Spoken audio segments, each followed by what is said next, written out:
If you could walk someone to the gates of heaven, take a peek inside, and then come home again, would you? Well, that's exactly what happened to a sweet little girl named Ashley Dial. This story of a miracle begins with a tragedy. Just before she died, Cheryl Dial went to her mother with a strange premonition. Cheryl was in my living room telling me that she didn't know what it was, but she knew that her and Daniel were going to die. She said, I don't know what it is, but Daniel and I are going to die. Robert and Joan Fricke retired to the peaceful little town of Herman, Missouri, to be close to their only daughter, Cheryl, and their adored grandchildren, 5-year-old Ashley and her baby brother, Daniel. Early in the afternoon of April 4th, 1992, Cheryl and some friends headed into town for Easter photos of the children. Suddenly, a car filled with men who had been drinking all night headed straight for them at 70 miles per hour. In the worst alcohol-related accident in Missouri's history, 7 people died. When a drunk driver killed a mother and a baby boy. Returning home, Robert and Joan found a note on the door to call their pastor. Well, we made a few phone calls and the lines were busy. We got nothing but busy signal. And about that time, we noticed that headlights were coming down our driveway. And it was our deacon that came and broke the news to us. Little Ashley was the only survivor. When rescue workers finally found her, she was bleeding profusely, buried alive under the crumpled dashboard and her mother's body. She had to be airlifted 70 miles to Columbia Hospital. No one thought she'd live. Her left leg was crushed, her liver severely damaged, part of her lungs collapsed, and she suffered extensive brain injuries. Ashley lapsed into a coma. It seemed as if they were losing her. The pain, the sorrow, the hurt comes from a depth in you that you have no idea that's there. It totally rips you apart. 15 days later, and of all days, on Easter Sunday, the first miracle occurred. Dr. Hellickson from University Hospital called. Ashley's out of the coma. So we went in the room, and Ashley says, "Hi, Grandma, I had cramps." Therapist Karen Moore visited Ashley daily, helping her cope with her terrible loss.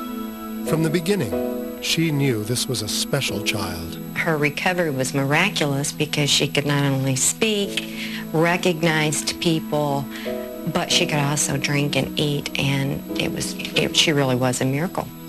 Then the second miracle occurred. While we were talking to her, Ashley was faced towards us, and then she looked away from us and looked up the ceiling, and her voice was very weak and shallow, and I couldn't hear everything she was saying. But she said, "Daniel, Daniel, Mom." And she carried on a conversation with him and smiled and would nod her head. But when she raised her hand and went like this, and she spoke up loud enough to hear, and she was saying, "Goodbye, Mom, I love you." "Bye, Daniel, I love you." And then turned back to us, pointed up to the ceiling. She says, "Can you see the hole? Can you see them? Can you see them?" And she kept repeating that, "Can you see them? Can you see the hole?" In heaven, it's bright like that, and it's so bright that the sun was shining on it, and there's never any dark. I saw my mom, and I saw the man. The man told me I had to go back, and my mom said she loved me, and then that's all I remember. She said to me that Mom had been there with her when she was in the coma, encouraging her to come out of it. She was lying in bed, and she'd raise her little eyes up as far as she could, and she said, "They went that way.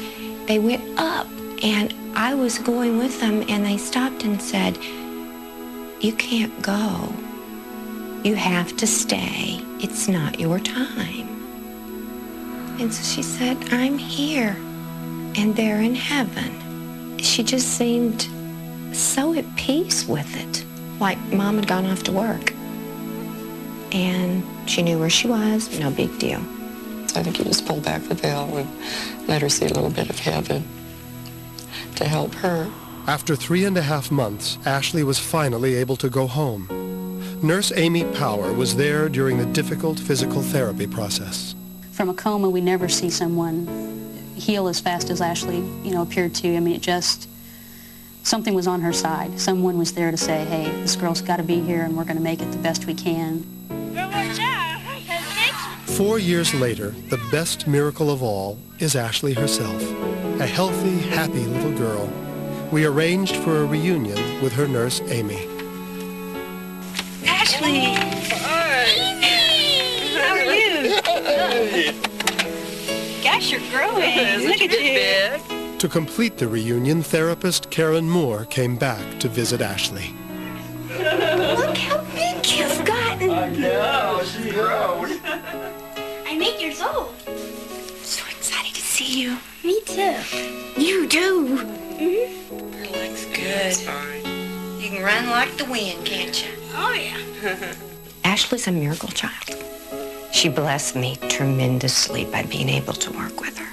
I have a very strong religious belief, but to have a small child take your blinders off is very humbling.